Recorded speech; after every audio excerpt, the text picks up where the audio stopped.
semangat ya, pesan-pesan dari teladan kita nih ya, Bang Sandiaga Salahuddin Uno. Silakan Bang Sandi. Ya, dilepas lagi unmute-nya nih. Dah, kita udah bisa unmute. Terima kasih Bang Salman Al-Farisi. Mudah-mudahan kecerdasan Bang Salman Al-Farisi menyerupai kecerdasan sahabat Nabi Salman Al-Farisi yang berhasil mendesain satu sistem pertahanan yang luar biasa. Nah, saya hari ini diminta hadir oleh Mbak Ine Lubis dan Mbak Esti Ginting untuk memberi semangat. Dan kalau saya boleh sedikit memberikan materi dalam bentuk peluang usaha, karena tadi sudah ada cerita mengenai Abdurrahman bin Auf dan juga dari beberapa tokoh-tokoh inspiratif. Nah, saya yakin bahwa di balik pandemi, Allah Subhanahu wa Ta'ala pasti akan memberikan banyak kemudahan-kemudahan bagi kita. Di balik satu pintu yang tertutup, mungkin jika kita jeli melihat peluang, akan ada juga pintu-pintu peluang-peluang yang terbuka yang hadir di depan kita. Dan saya yakin Allah Subhanahu wa Ta'ala tidak akan mencoba kita di luar batas kemampuan kita. Dan justru saya ingin berbagi pengalaman waktu tahun 1997 saya kehilangan pekerjaan saya. Saya di PHK.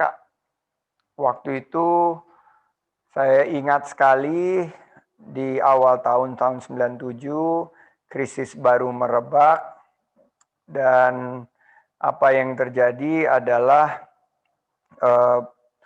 saya masuk ke kantor saya, di atas meja ternyata sudah ada secari kertas yang menyatakan bahwa dikarenakan krisis, maka saya diminta untuk mengosongkan meja saya dan diminta tentunya untuk mengembalikan peralatan-peralatan kantor karena apa yang terjadi adalah PHK massal dan ini yang menurut saya kita harus persiapkan dalam keadaan yang terburuk ya.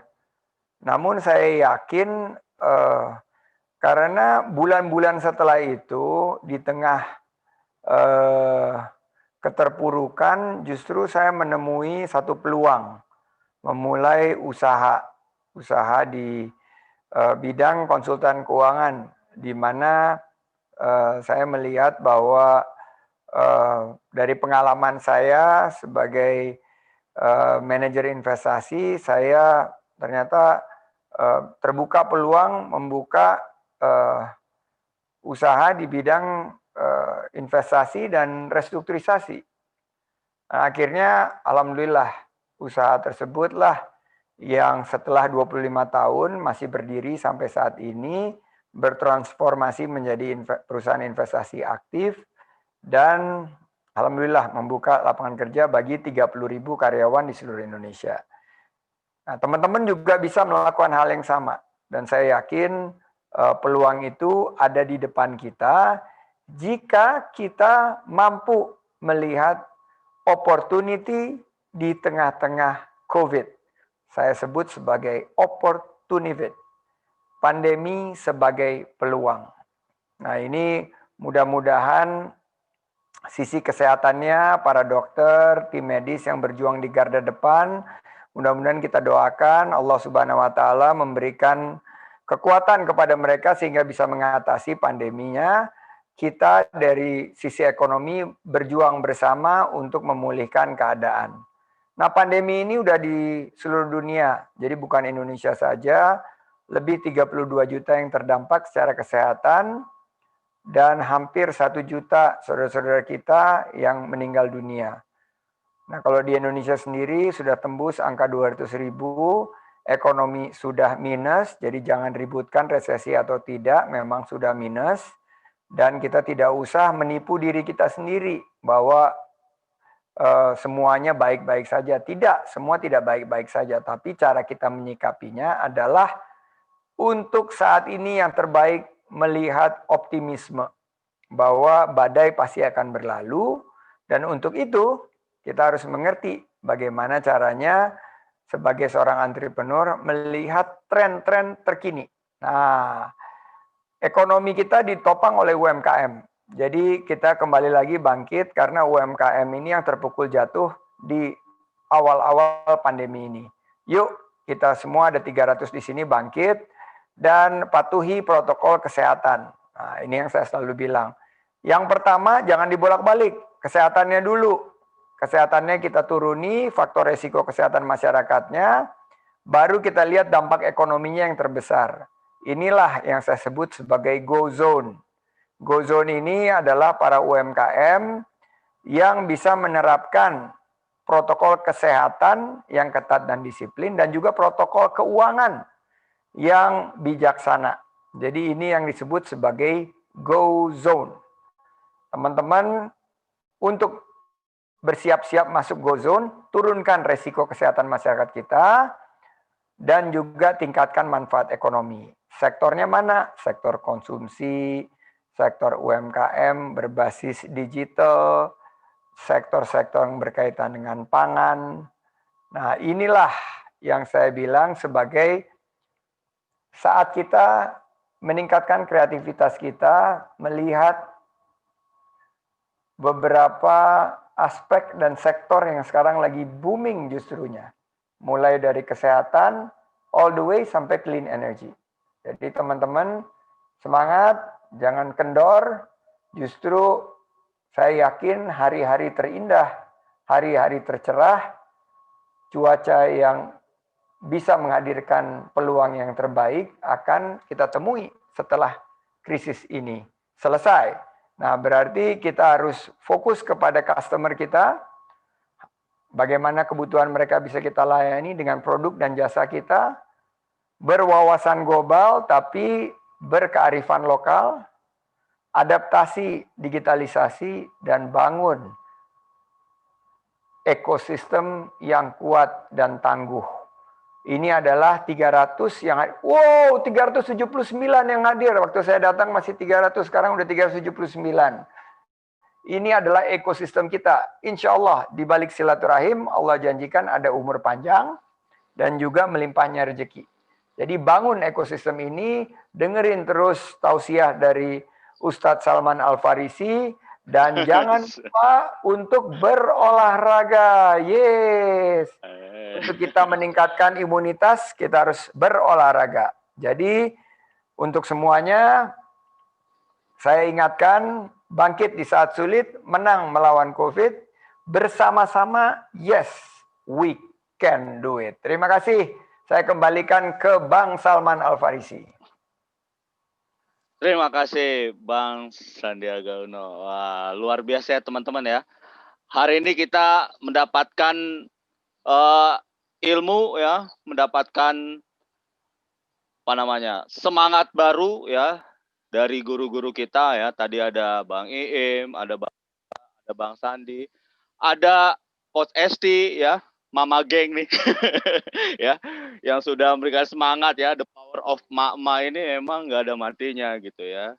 Dan kembali di sini ya, kita ya tadi ya diulang-ulang tuh ya, bahwa pentingnya silaturahim ya, pentingnya kita berjamaah itu menjadi satu hal yang sangat krusial ya.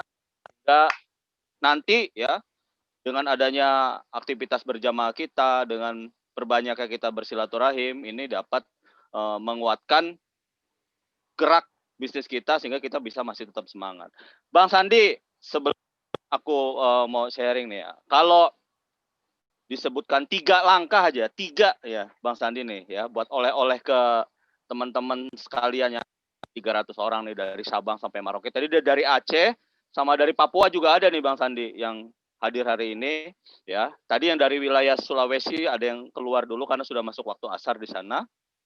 Kalau 3 hal aja ya, 3 hal sederhana yang kira-kira perlu atau dapat kami lakukan nih para UKM yang lagi unyu-unyunya, lagi lucu-lucunya ini, kira-kira untuk menghadapi resesi nih. Soalnya kalau baca media ya, ngeliat di TV, ini kan kayaknya tuh horor banget Bang Sandi. Sebenarnya apa sih 3 hal aja tips yang bisa kita lakukan? Boleh Bang Sandi? Oleh-olehnya. Oke, saya nanti kalau Pak Ustadz Salman bisa cerita dari sisi spiritualnya. Nah, saya cerita sekarang dari sisi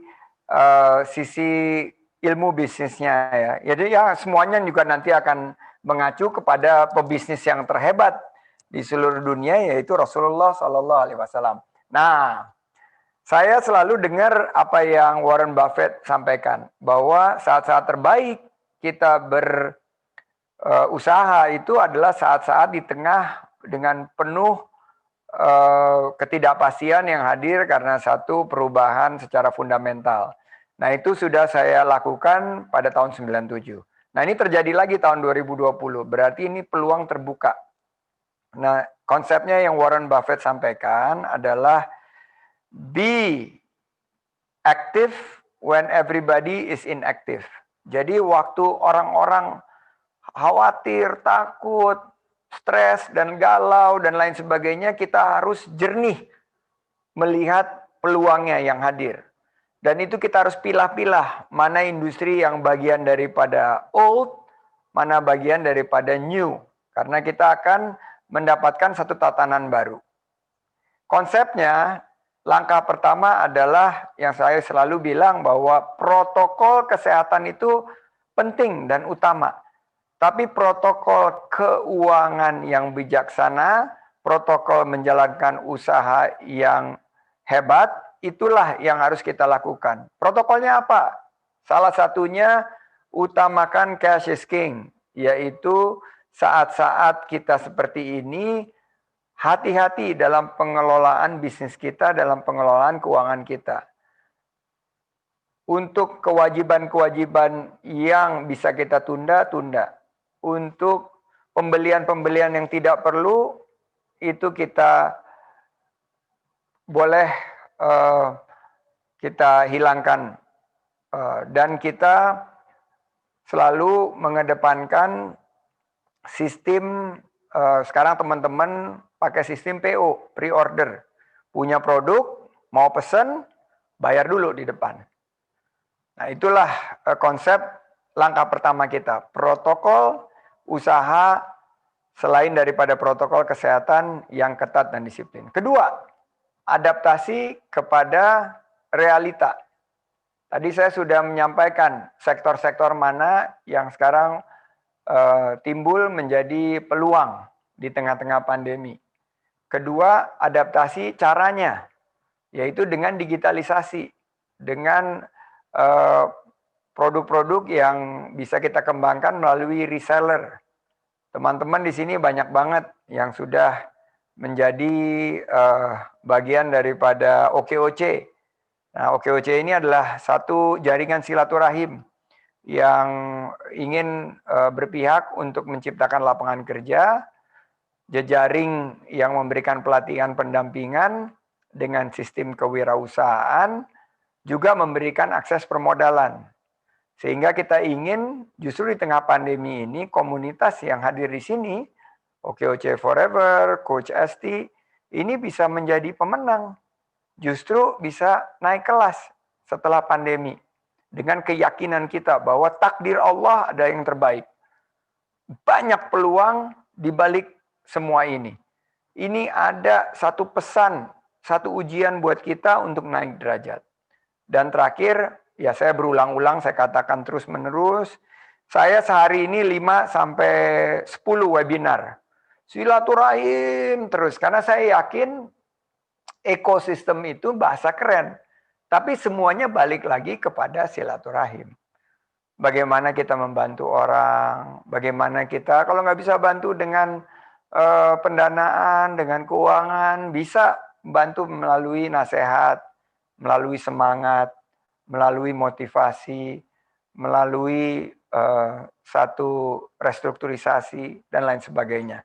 Jadi 3 hal itu langkah-langkahnya, saya ulang ya, pertama protokol keuangan dan bisnis yang bijaksana dan disiplin. Kedua, adaptasi kepada realita terkini, dan terakhir adalah create a strong ecosystem dengan silaturahim. Baik, terima kasih Bang Sandi, luar biasa ya. Ini semoga pasca hari ini udah ya, kita nggak usah panik lah ya. Mau ada resesi, resoso ya, ya kita waspada boleh ya, tapi panik jangan ya. Makanya kita tetap menguatkan ikat pinggang, kita sing-singkan lengan baju ya. Tadi salah satu tipsnya ya, kita bijaksana dalam protokol keuangan dan juga protokol bisnis kita ya. Jangan lagi kita umbar-umbar sembarangan belanja kita ya, mulai melakukan penghematan, kemudian kita lihat realita yang sedang terjadi untuk mengambil peluang ya. Dan yang terakhir tetap perbanyak salah satunya dengan di komunitas OKOC Forever dan juga Muslim Entrepreneurship. Nah, teman-teman